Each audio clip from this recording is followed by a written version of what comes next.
ಎಲ್ಲರಿಗೂ ನಮಸ್ಕಾರ. Welcome to my channel heart beats for dance.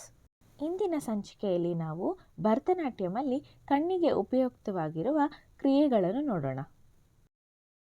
ಭರತನಾಟ್ಯಮಲ್ಲಿ ನಮ್ಮ ಹಸ್ತಗಳು ಅಂದರೆ ಕೈಯಿನ ಚಲನೆಗಳು ಯಾವ ಕಡೆ ಹೋಗುತ್ತೋ ಆ ಕಡೆ ದೃಷ್ಟಿಯನ್ನು ಇಡಬೇಕಾಗುತ್ತೆ.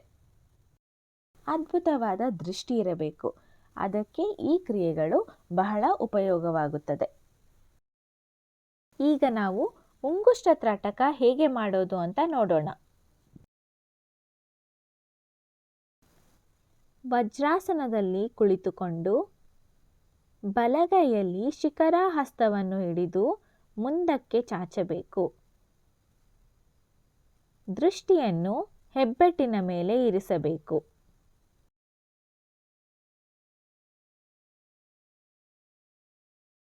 ಹೀಗೆ ಹಿಡಿದ ಕೈಯನ್ನು ನಿಧಾನವಾಗಿ ಎಡಕ್ಕೆ ವಾಲಿಸಿ ಪುನಃ ಸ್ಥಾನಕ್ಕೆ ತಂದು ನಿಧಾನವಾಗಿ ಬಲಕ್ಕೆ ಅಡ್ಡಲಾಗಿ ಚಲಿಸಬೇಕು ಮತ್ತು ಮಧ್ಯಕ್ಕೆ ತರಬೇಕು.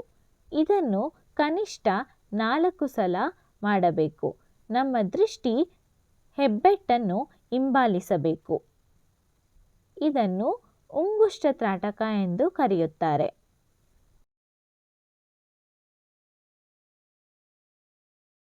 ಭರತನಾಟ್ಯಮಲ್ಲಿ ಅಭಿನಯವನ್ನು ಮಾಡುವಾಗ ನಮ್ಮ ಕಣ್ಣುಗಳೇ ಬಹುಮುಖ್ಯ ವಾಹಕ. ನೃತ್ಯದಲ್ಲಿ ಕೈಗಳು ಎತ್ತ ಚಲಿಸುತ್ತವೋ ಅತ್ತ ಕಣ್ಣುಗಳನ್ನು ಚಲಿಸಬೇಕಾಗುತ್ತದೆ.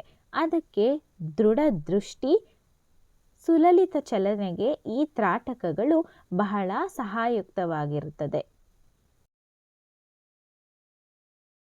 ಭರತನಾಟ್ಯಂ ಜೂನಿಯರ್ ಸಿಲೆಬಸ್ ಕಲಿಯುವ ಇಚ್ಛೆ ಇದ್ದಲ್ಲಿ ಹಾರ್ಟ್ ಬೀಟ್ಸ್ ಫಾರ್ ಡಾನ್ಸ್ ಚಾನಲನ್ನು ಲೈಕ್, ಶೇರ್, ಸಬ್ಸ್ಕ್ರೈಬ್ ಮಾಡಿ. ಧನ್ಯವಾದಗಳು.